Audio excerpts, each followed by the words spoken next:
Hi guys! Ayan, mag-unbox tayo nito.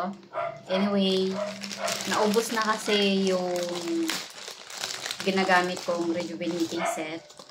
Itong rejuvenating set, pangalawang box ko na siya.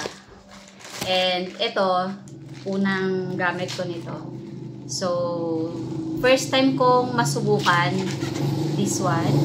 Yung kay Glenda. Brilliant. Kasi, alam nyo guys, nagkaroon na naman ako. Nawala na yung mga pimples ko dito. So, bumalik na naman siya. And then, nung gumamit ako ng Brilliant, ayan, nawala na siya. Pawala na, I mean. So, bumili ulit ako nito. Akala ko dati yung Brilliant hindi maganda kasi yung parang sinisiraan ng ibang brand dati. Pero nung sinubukan ko, yung Brilliant, ano siya sa akin? Hiyang. Hiyang sa akin.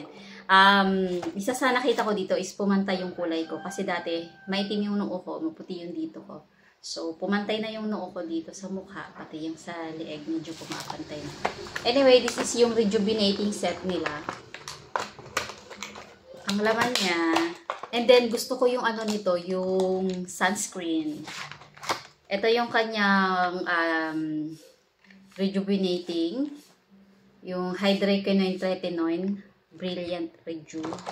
And ito yung favorite ko dito, sunscreen. Ito yung kanilang night cream. And then, yung kanilang soap. Maganda rin yung soap ng Brilliant. So, bumili din ako ng soap ng ganitong soap ng Brilliant. Hindi pa nakasama dito. Ibang ano yun. To ship na yun. And then, ito yung kasama niyang binili ko. Ano siya? Facial wash.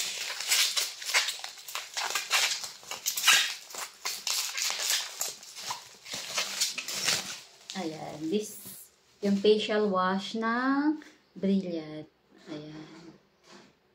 Dati ang ginagamit kong facial wash, yung kay Rosmar.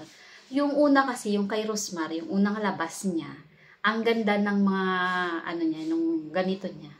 As in, maganda sa mukha. Pero nung sumunod na bumili ako, hindi ko alam, parang umiba yung formula nila. So, kaya tinry ko si Brilliant. Si Brilliant is consistent yung kanilang formula sa mga products nila. Kaya nagustuhan ko si Brilliant. Ayan, kung gusto niyo nitong bumili, ilalagay ko dito yung link kung saan ko to nabili. Mag-check out na rin kayo guys. Ayan. Sa mga, lalo na sa mga madaming pimples tulad ko. Ayan na. Ayan o. Ang dami kong pimple mark dyan. Pawala na yan. Ito lang yung ginagamit ko guys. Pangalawang bottle ko na to. So, gagamit muna ako nito.